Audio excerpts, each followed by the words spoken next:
Avengers Doomsday. Avengers Doomsday en vert avec Doom.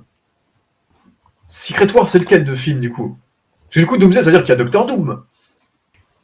Quoi? C'est vrai? Quoi? Robert Downey Jr. sera Docteur... Ah, il y a Robert Downey Jr. Putain, il sera Docteur Doom. La rumeur, la putain de rumeur que tout le monde ne voulait pas, elle est vraie. Robert Downey Jr., Iron Man, Tony Stark jouera Docteur Doom. What?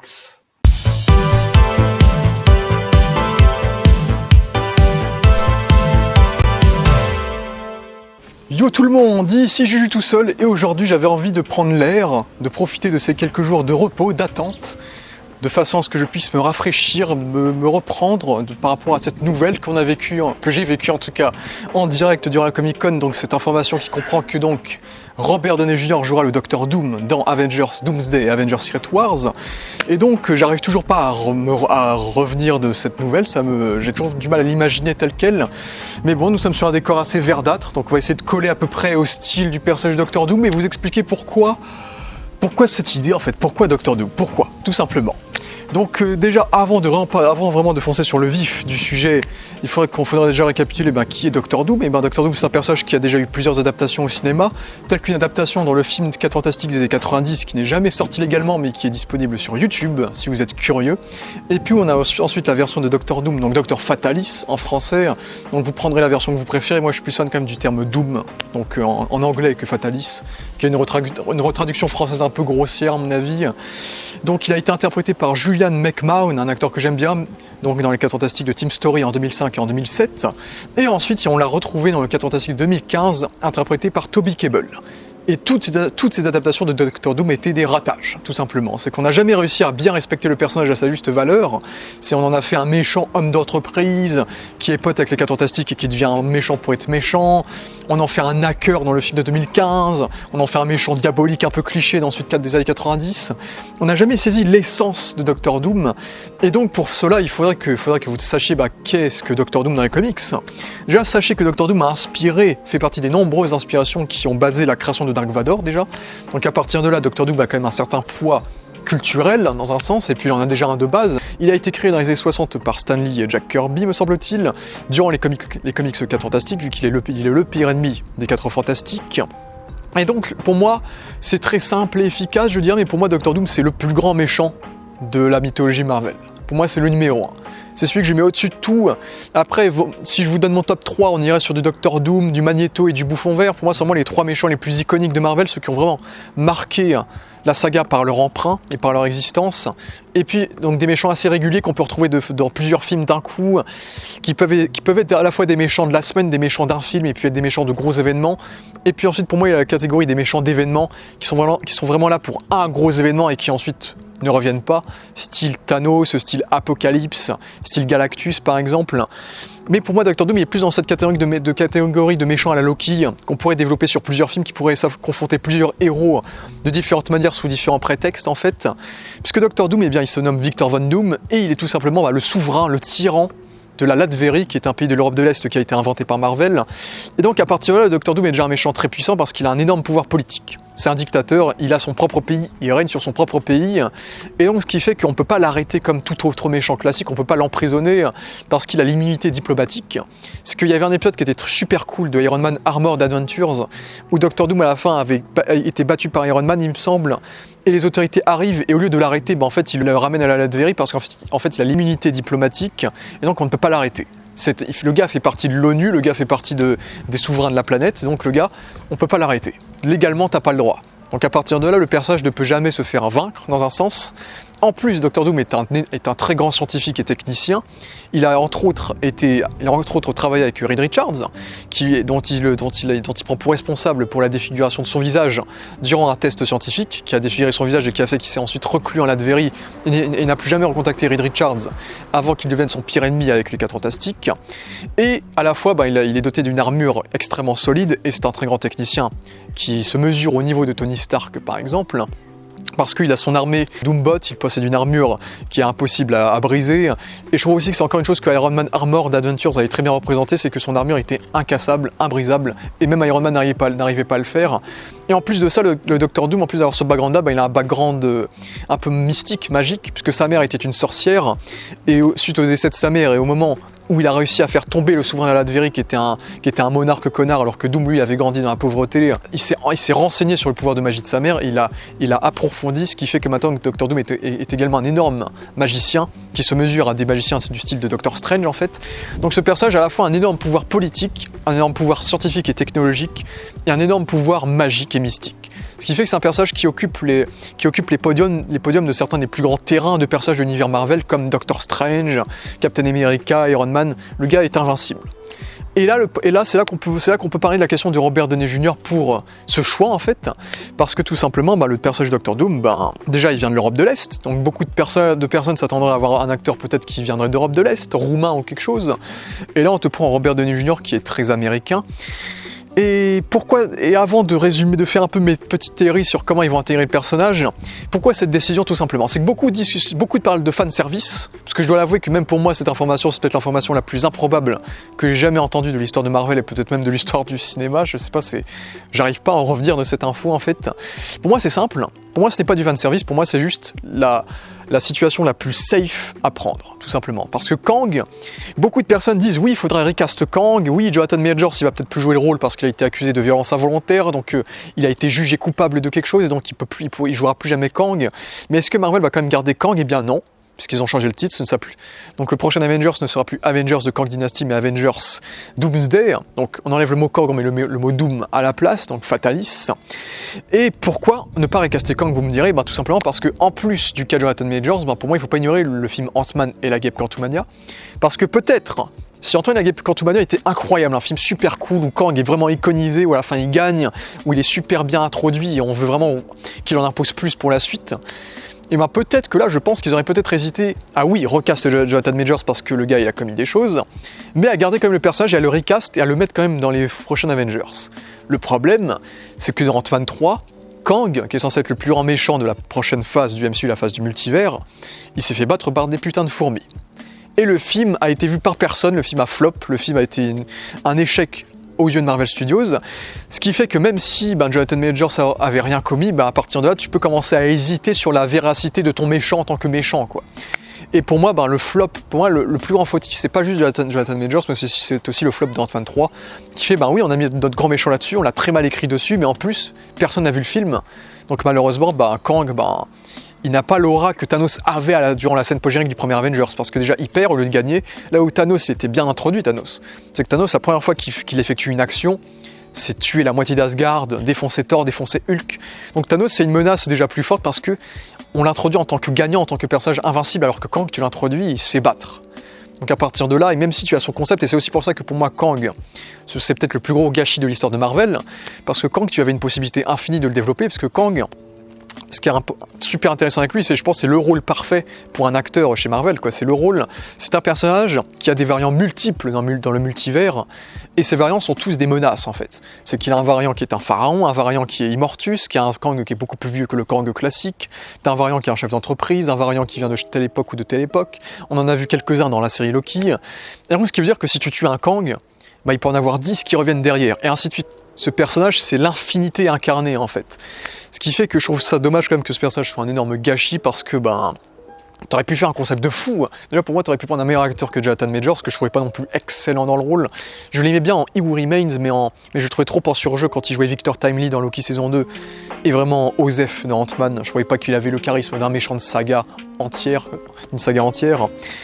Mais c'est super dommage parce que si t'aurais pris un acteur de malade mental qui, à chaque film, jouerait un variant différent de Kang et donc un personnage différent à chaque film avec un jeu différent, une personnalité différente, des motivations différentes, on aurait pu avoir un super bijou de personnage, un personnage culte, tu vois, je pense, et je trouve que c'est un énorme gâchis parce que, soyons honnêtes, tout le monde pense que peut-être qu'on va traiter de Kang vite fait dans Avengers pour faire la transition entre Kang et Doom.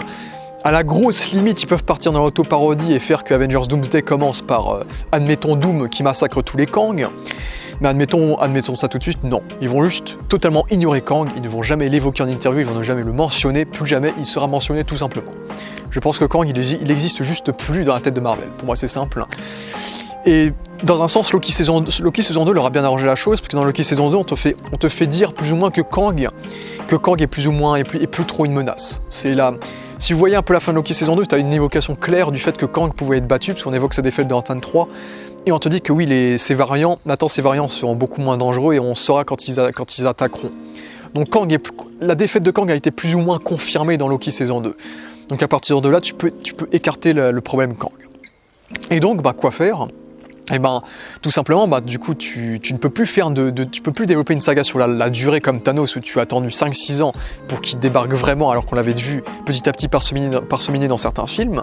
Là, tu peux plus faire ça parce qu'il faut que ta saga de multivers, elle se termine. Et le problème, c'est que ta saga de multivers, elle n'est pas très appréciée par les gens. Ça, c'est le problème. C'est que les films Marvel ont été beaucoup plus inégaux depuis que cette saga s'est lancée. Et le truc, c'est que maintenant que Kang est hors d'état de nuire et que Jonathan Majors ne peut plus être réintroduit dans cet univers, t'es obligé d'introduire ton méchant rapidement en fait. C'est que le prochain Avengers, il sort dans 1 an et demi, malheureusement, il faut mettre un méchant, il faut l'introduire maintenant, et il faut que les gens soient directement investis par ce méchant, et c'est quoi le moyen, tout simplement ? Tu prends un acteur qui était déjà dans le MCU, un acteur auquel les gens sont déjà investis, et pourquoi pas prendre le plus grand acteur du MCU, le plus grand héros du MCU, et tu en fais le plus grand méchant du MCU. Comme ça, il n'y aura pas besoin d'introduire Kang petit à petit, de faire un film qu'on l'introduit, etc. Non, c'est Robert Downey Jr., c'est un Iron Man méchant. À partir de là, tu peux direct le mettre dans Avengers Doomsday. Après, personnellement, parce qu'il y a aussi ça c'est aussi ça le délire, c'est que Doctor Doom, c'est le pire ennemi des 4 Fantastiques, et il faut savoir que le film 4 Fantastiques First Steps va se dérouler dans un univers parallèle et non dans le MCU. Et à partir de là, le Doctor Doom de Robert Downey Jr. peut tout à fait exister dans le monde de ces 4 Fantastiques. Tout à fait.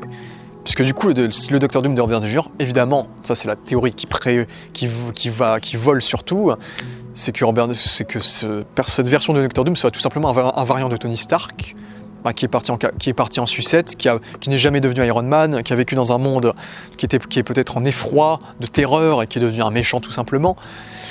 Et à partir de là, faut se poser la question, parce qu'il y a les frères Rousseau qui ont quand même évoqué le nom Victor Von Doom quand ils ont annoncé Robert Downey Jr. au casting dans le rôle durant la Comic-Con. Et personnellement, pour moi, c'est plus quelque chose de grossier parce que c'est le nom classique du personnage et ça résonnerait plus de dire ça que un Tony Stark méchant, je dirais, par rapport au personnage de Doom. Donc, ou soit peut-être, et je serais moins fan de cet aspect-là, ils vont peut-être faire le cas Chris Evans. Chris Evans a joué la Torche Humaine dans les 4 Fantastiques et a joué un personnage qui n'a absolument aucun lien avec la Torche Humaine, qui est Captain America dans le MCU. Et peut-être qu'ils vont respecter la logique à la Chris Evans ou à la Peter Parker. Ou Peter Parker, ça peut être Andrew Garfield, Tobey Maguire, il peut avoir un visage différent. Et tout simplement, nous dire qu'en fait, de Robert Downey Jr., il y a un... Doctor Doom a juste le même visage que Tony Stark et il vient d'un autre univers, exactement comme Chris Evans en Torche Humaine et en Captain America, 2 univers séparés dans le même arbre multiversel qui existe, et comme par hasard les deux ont le même visage. Mais à partir de là, je serais beaucoup moins fan de l'idée parce que le personnage de Doctor Doom est censé être de l'Europe de l'Est. Donc, et Robert Downey Jr., désolé, mais il fait pas très est-européen physiquement, si vous voyez ce que je veux dire. Et puis tout simplement, pour moi la décision, pourquoi cette décision, c'est parce que c'était pour moi c'était l'idée la plus logique à faire. Quand tu sais que tu peux plus introduire de méchants sur la durée, que tu es obligé de mettre un méchant à la va-vite dans le prochain Avengers qui sort dans pas longtemps, pour directement impliquer émotionnellement le public, tu prends le plus grand personnage du MCU, le plus grand acteur en tout cas, et tu le transformes en méchant. Comme ça, le potentiel dramatique est infini, tout simplement. Parce que imaginez ces séquences-là. Imaginez quand Loki, qui est maintenant un héros, le roi du multivers, va être confronté à Iron Man, et que la position qu'on avait dans le premier Avengers où Iron Man était le héros et Loki le méchant est maintenant inversée. Imaginez la confrontation entre les deux. Imaginez quand War Machine va voir Doctor Doom avec le visage de son meilleur ami. Imaginez quand Peter Parker, Spider-Man, va confronter Doctor Doom. C'est un potentiel infini de dramaturgie, de drame, d'émotion, de confrontation, de trahison un peu psychologique envers les personnages. C'est que ce choix-là, c'est le meilleur choix pour vraiment impacter les gens. Et en plus, pour moi, autre décision de pourquoi ils ont fait ça. Tout simplement parce que le multivers, on assume le délire du multivers. C'est que dans un sens, je suis pas contre cette décision parce que faire de Doctor Doom, Tony Stark, en fait, un Iron Man méchant, entre guillemets, pour moi, c'est la décision la plus multivers qu'ils auraient pu prendre, c'est-à-dire, tiens, le multivers, on peut faire tellement de choses avec le multivers, on peut transformer des héros qu'on n'a plus revus, qui sont morts, on peut les ramener en tant que variants qui sont différents du personnage qu'on a suivi avant, donc on peut en faire un variant méchant, un variant qui n'a rien à voir, un variant qui n'est jamais devenu ce héros, et écoutez, on va faire l'idée la plus multiverselle possible, on prend Iron Man qui est mort, on prend le même acteur et on en fait maintenant le grand méchant de la saga pour la prochaine saga. Idée la plus multivers possible, c'est que maintenant, tout est possible. C'est qu'à tous les coups, ils vont peut-être, j'ai entendu cette rumeur-là, peut-être que ça viendra ou peut-être pas, qui nous feront peut-être une équipe de méchants Avengers avec du coup RDJ en Doctor Doom, peut-être Chris Evans en Captain Hydra, ce qui est une idée que j'aimerais bien. Bon, après, je veux que pour les autres, j'en ai un peu un affaire d'avoir des variants méchants, mais Chris Evans en Captain Hydra, ça me chaufferait quand même. Voilà. Petite parenthèse. Mais voilà, tout simplement, c'est l'idée la plus multiverselle possible, et en plus, ça va permettre aux gens, parce que c'est ça aussi Marvel, c'est que Marvel, et c'est ça qu'il faut dire, c'est que toute cette histoire-là, c'est un aveu d'échec. C'est un véritable aveu d'échec, il n'y a pas plus aveu d'échec que ça. Et donc Marvel a compris qu'avec cette phase 4, ils ont convaincu personne en fait. C'est que les nouveaux personnages qu'ils ont introduits, ils n'ont pas plu aux gens, ils n'ont pas marqué les gens s'en rappellent pas, les gens s'en foutent de voir ces personnages-là faire équipe. Les gens s'en foutent de voir admettons, cette équipe-là devient la nouvelle équipe des Avengers. Les gens s'en foutent de ces personnages-là. Les gens s'en foutent de She-Hulk, de Shang-Chi, des Éternels, de Captain Marvel. On a vu que ça a flop, que ça a moyennement marché ou que ça a moyennement marqué. Les personnages qui ont marqué les vrais succès de Marvel, les films qui ont fait le milliard, c'est les Spider-Man No Way Home, c'est les Deadpool et Wolverine, parce que tout simplement, bon, Spider-Man c'est une IP qui fera toujours des énormes chiffres évidemment, mais il y avait quand même Tobey et Andrew qui ont marqué dans ce film. Dans Deadpool et Wolverine, tu ramènes Deadpool, qui était une IP de la Fox, qui est une IP charismatique et que tu reprends pour Marvel, et tu reprends plus Hugh Jackman qui était d'ailleurs, c'est le cas qui a confirmé la chose, c'est est-ce que les gens vont bien réagir au fait qu'on va ramener un personnage qui était mort avant en le faisant jouer un autre variant donc avec Wolverine dans Deadpool et Wolverine. Et bien on a vu que oui, on a vu que les gens ont adoré ce Wolverine là, les gens ont adoré la paire de Hugh Jackman dans ce film là, donc ça c'est vraiment le film, la paire qui a fait que, ok, on peut ramener Robert Downey Jr. si ça a marché avec Hugh Jackman. Est-ce que ça a diminué l'impact de sa mort? On sait pas trop. Donc c'est ça le truc, c'est que les gens ils veulent pas voir Tobey Maguire et Hugh Jackman dans Secret Wars papoter avec Shang-Chi ou avec She-Hulk ou avec Echo ou avec je sais pas qui. Non, les gens veulent qu'ils papotent, les gens veulent que ces grands héros des années 2000 interagissent avec les grands héros des années 2010, les grands héros du MCU, les héros qui ont marqué le MCU, qui ont greffé le MCU à tout jamais dans l'histoire du cinéma, c'est-à-dire Iron Man, Captain America, tout simplement. Tout simplement, c'est que les gens, ils veulent pas voir Tobey et Hugh Jackman parler avec Simu Liu, les gens veulent voir Tobey Maguire et Hugh Jackman et Andrew Garfield confronter Robert Downey Jr. Parce que ça c'est une confrontation charismatique. Ça c'est une confrontation charismatique qui va ramener les gens, qui va faire que le film va faire des milliards, et même si des minorités, parce qu'il faut le dire, les fans ce sont des minorités, les fans, tout simplement. Même si les minorités vont gueuler, et beaucoup gueulent déjà sur cette décision, on peut voir sur les stats, sur le fait que la vidéo du reveal de Robert Downey Jr., d'ailleurs le reveal, vous avez vu ma réaction, mais cette mise en scène avec tous ces Doctor Doom et lui qui enlève son masque, mais quelle a été, j'imagine, la réaction des gens durant cette Comic-Con, ça a dû être effarant. Tout simplement, cette vidéo-là est dans le top 15 des vidéos les plus vues de l'histoire de Instagram. Donc la preuve est là, c'est que le coup de marketing a marché. C'est que c'est un aveu d'échec certes, mais c'est un aveu d'échec qui va faire qu'au moins, on s'est foiré sur la saga du multivers, on a foiré le développement de la saga du multivers. Mais au moins, en ayant fait de RDJ le grand méchant de nos deux films qu'on va sortir dans pas longtemps pour vite conclure cette saga, au moins on va pouvoir faire du pognon sur cette saga. Tout simplement, c'est qu'au moins on va confronter des vraies gueules de cinéma et on va les foutre sur la gueule durant les 2 prochains films Avengers, tout simplement. Et ensuite, une fois que la saga du multivers sera derrière eux, c'est finito, ensuite on pourra faire la saga des mutants, ce qui est a priori prévu. Et là, cette fois, ils auront écouté le public par rapport aux erreurs qu'ils ont commises. Et donc là, ils feront des films qui iront beaucoup plus dans le développement, dans le calme. Surtout avec le fait qu'avec Bob Chapek, ils ont dû produire plus de films et de séries qu'habituellement. Donc on a eu 5 films et 5 séries à l'année, par exemple, ce qui fait que tu n'as pas le temps de faire des bons films et des bonnes séries aussi. C'est aussi une des raisons du fait que Marvel a perdu de sa superbe depuis 2, 3, 4 ans. Également, c'est cette profusion de produits audiovisuels en fait, qui a maintenant un ralenti par le retour de Bob Iger en tant que patron de Disney.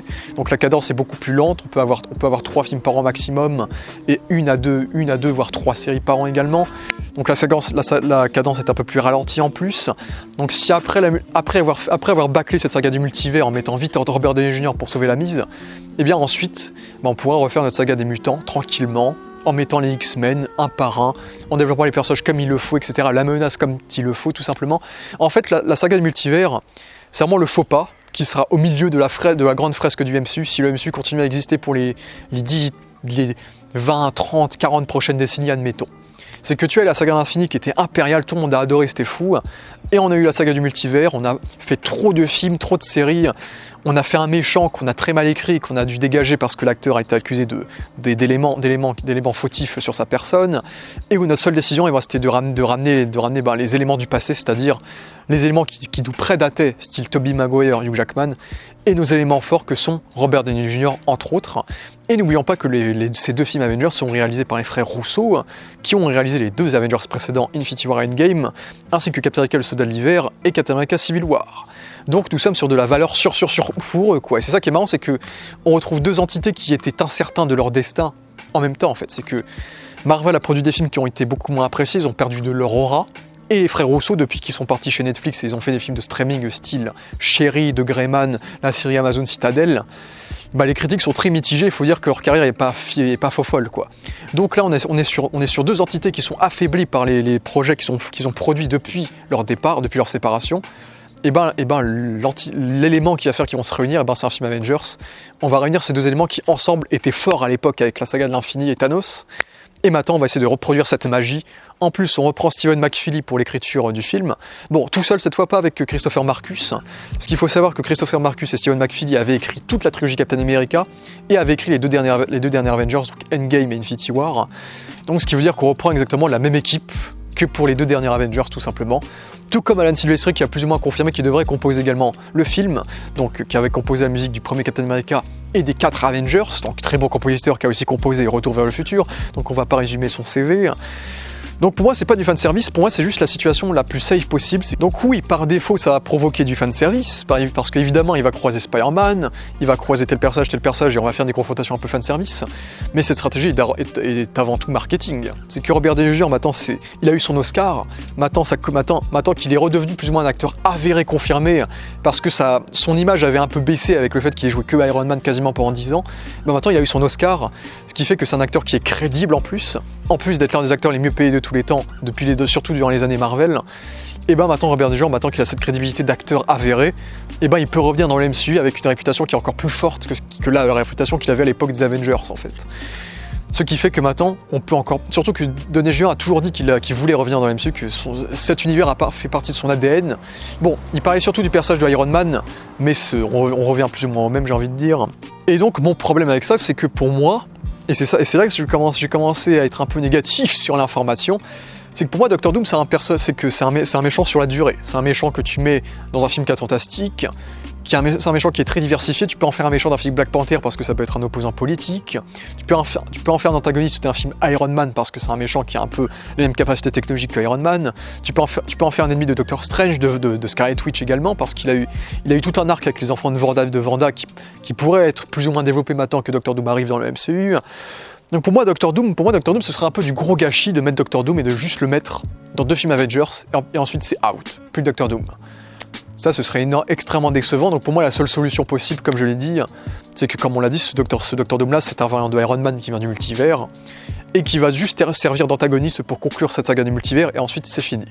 Et ensuite, plus tard dans le MCU, on aura droit au véritable Docteur Doom, le dictateur d'Europe de l'Est, l'Advérien, qui sera un antagoniste qu'on pourra développer sur la durée, qui pourra être de plus en plus puissant, de plus en plus crédible, de plus en plus complexe aussi. Parce que Docteur Doom, c'est pas juste un personnage méchant, c'est un personnage qui a des ambitions politiques, des ambitions sur sa vie personnelle, sur la mort de sa mère. Il a très souvent voulu ressusciter sa mère. Donc c'est un personnage qui est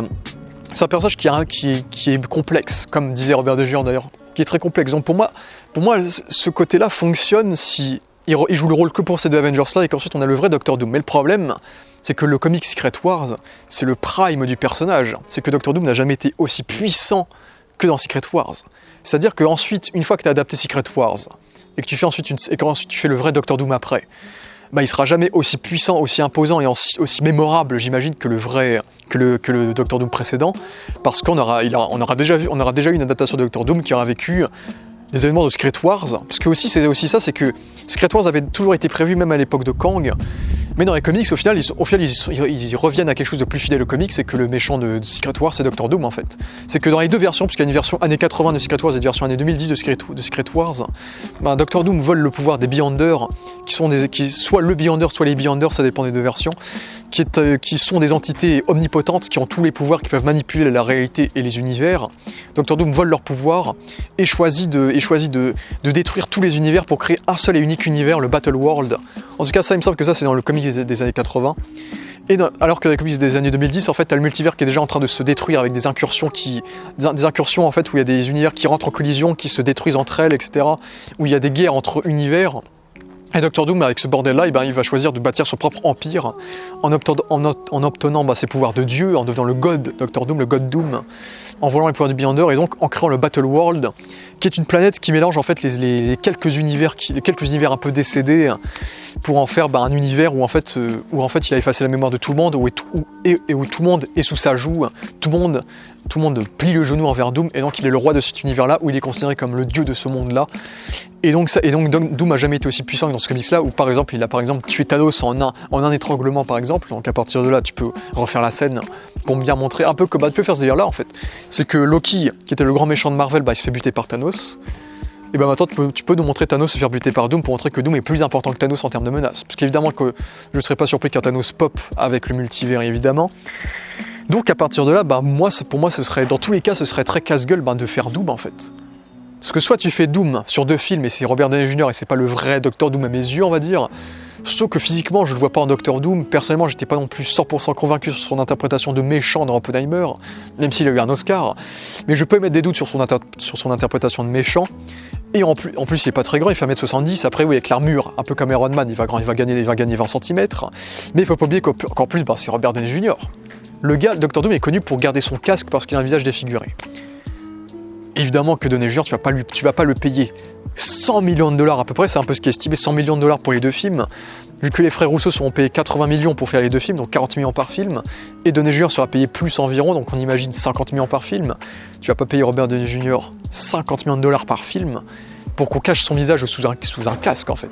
Tu fais pas ça avec lui, pas avec un acteur aussi bankable, pas avec un acteur avec un salaire aussi gros, à qui on donne des jets privés, une sécurité parfaite, tout un campement de caravane qui lui appartiendra durant le tournage. Non, tu fais pas ça.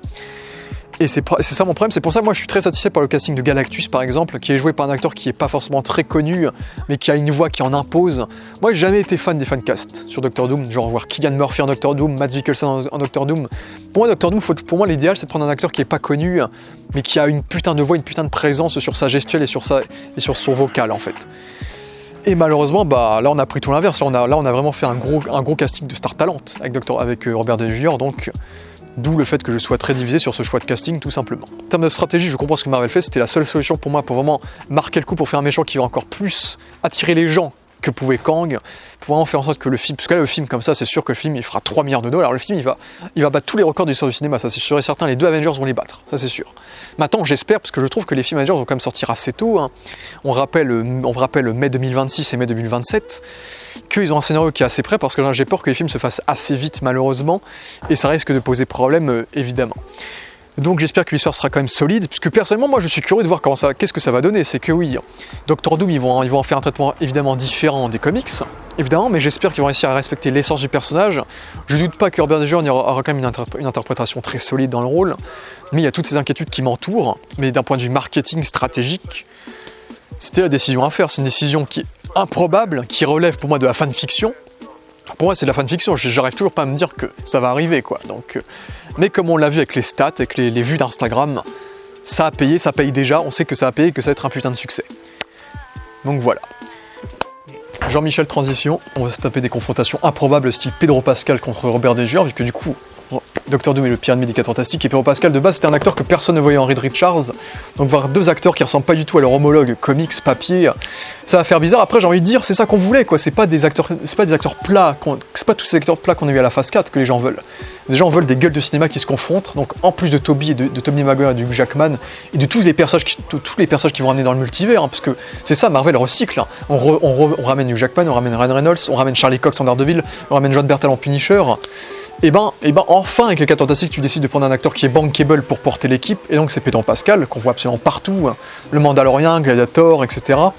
Et donc tu vas faire une confrontation entre les deux tout simplement. Et pour moi c'est une quasi une certitude, en tout cas à mon avis, qu'il apparaîtra au moins en scène post-générique dans le film Les 4 Fantastiques, parce que ça reste un ennemi des 4 Fantastiques, et les 4 Fantastiques ont été confirmés pour apparaître dans les 2 prochaines Avengers. Donc voilà, donc on devrait respecter quand même le lien avec les 4 Fantastiques.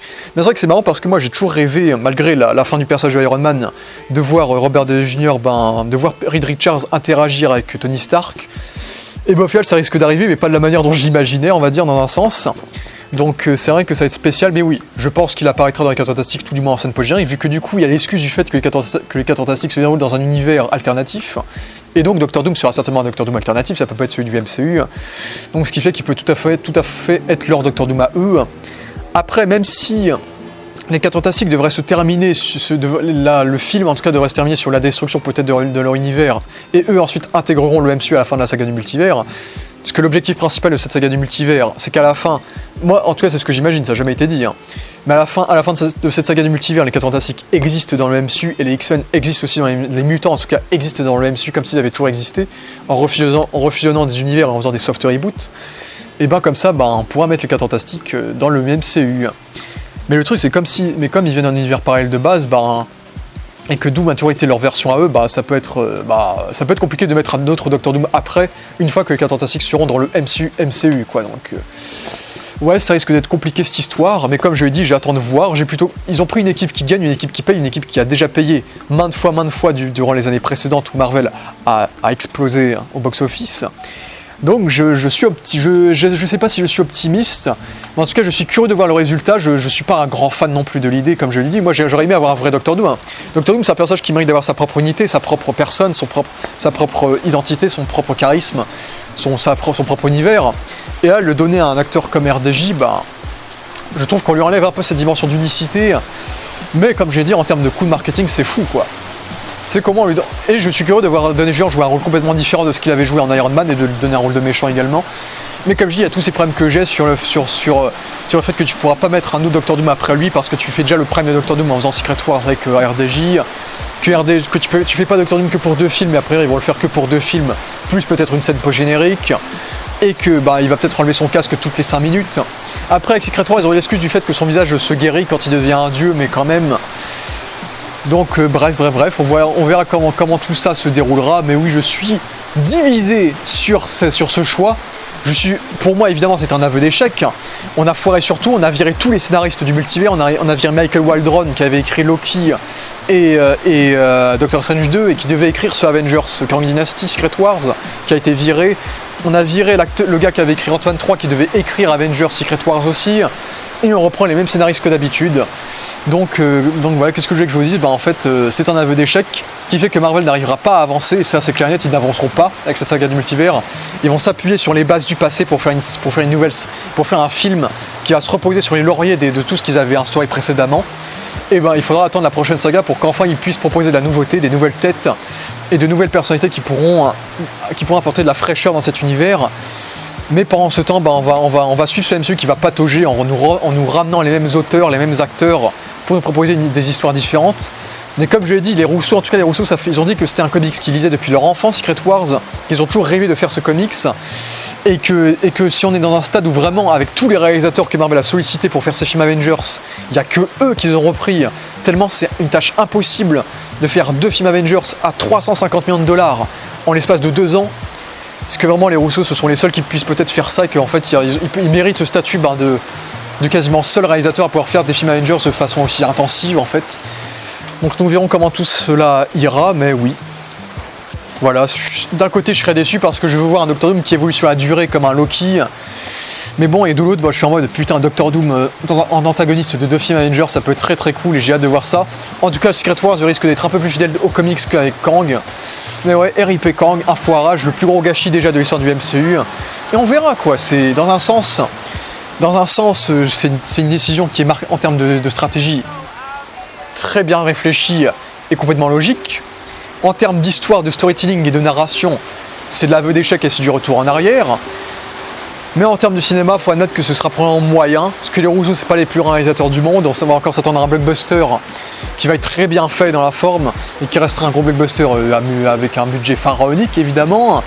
Et puis ça inquiète parce que Doctor Doom n'a jamais été réussi au cinéma, donc traiter de Doctor Doom, mais ne pas assumer le fait que ce soit un Doctor Doom, mais qu'on en fasse un variant de RDJ, ça nous permet de remettre en question la perspective de est-ce qu'on va vraiment réussir à faire un vrai Doctor Doom imposant, charismatique et qui va marquer l'univers Marvel par son emprunt.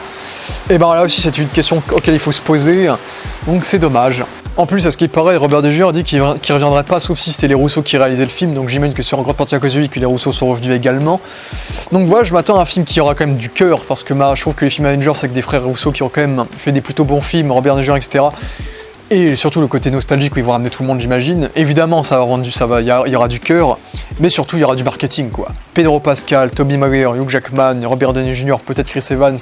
Là, les gens vont voir le film, quoi. C'est un aveu d'échec total sur leur phase 4, mais c'était la meilleure façon de corriger le tir, entre guillemets, de faire en sorte que les gens puissent au moins assister à la conclusion de leur saga de multivers et être sûr de faire une tonne de pognon en faisant ces 2 derniers films Avengers, tout simplement. Donc voilà pour cette petite vidéo. Bon, petite, vous me connaissez, ça dure une demi-heure pour ces petits avec moi, peut-être 40 minutes, je ne sais plus, on verra dans le montage. Mais ouais, je tenais quand même à réagir en vidéo, je voulais prendre l'air. Bon, il a plu, mais ça devrait le faire quand même. Mais bon, voilà, Doctor Doom, c'est un méchant auquel je tiens particulièrement, c'est quand même le plus grand méchant pour moi de l'univers Marvel. Et donc il fallait évoquer cette info. En plus, j'aime beaucoup Robert Downey Jr. en tant qu'acteur, c'est un acteur que j'apprécie tout particulièrement. J'ai grandi avec son Iron Man. Donc évidemment, je suis parti du principe également, avec Deadpool et Wolverine, qui nous introduit un nouveau Wolverine malgré la mort de Logan, que de toute façon, nous sommes dans un univers de comics. C'est que Vision, il est mort dans Infinity War, il est quand même revenu. Gamora est morte dans Infinity War, elle est quand même revenue dans les Gardiens. Heimdall est mort, bon, on l'a quand même vu dans le Valhalla. Jane Foster est mort, on l'a quand même vu dans le Valhalla. Tous les personnages, Loki est mort, il a quand même eu sa propre série télé après. Tout le monde est mort, et tout le monde est revenu quand même. Donc à partir de là, pour moi, les morts, oui, je trouve qu'on arrive quand même à ressentir l'impact des morts parce qu'on ramène des variants qui ne sont pas les mêmes personnages. Mais oui, évidemment, ça rabaisse quand même un peu l'impact émotionnel, puisque pour moi c'est quelque chose d'automatique, évidemment. Mais pour moi, on est dans une logique de comics, on est dans une saga d'adaptation de comics, donc les personnages ne sont jamais vraiment morts, les acteurs n'ont jamais vraiment terminé avec leur carrière dans cet univers. Et puis RDJ a son gros cachet, donc il vient, donc c'est assez ironique sur les blagues sur Deadpool 3 par rapport au retour de Wolverine. Donc voilà, que voulez-vous, nous vivons un univers de comics, et là j'ai envie de dire que là les films Avengers n'auront jamais été autant comics que ce film-là. Mais bon, j'espère que leur Doctor Doom sera potable et qu'on aura peut-être l'espoir d'avoir un vrai Doctor Doom sur la durée, tout du moins, c'est ma prière. Tu vois, pas juste un Doctor Doom pour 2 films, mais il faut que j'arrête avant que je me répète encore. Donc voilà, merci à tous d'avoir regardé cette vidéo, d'avoir agi. Dites-moi ce que vous pensez du retour de Robert Downey Jr. en Doctor Doom. Dites-moi si vous avez hâte de voir les prochains Avengers. Et surtout, dites-moi si vous êtes d'accord avec moi ou pas, et si je vous ai appris certaines choses, en tout cas sur le personnage de Doctor Doom, qui peut être méconnu par certains, on va dire, parce qu'il n'a jamais été respecté au cinéma, et maintenant il sera enfin le centre, en tout cas de Avengers Doomsday. Je suppose que comme Thanos, il sera peut-être le personnage principal du film, on va dire, et la menace finale de Secret Wars. Donc voilà, merci à tous d'avoir vu cette vidéo, et ciao.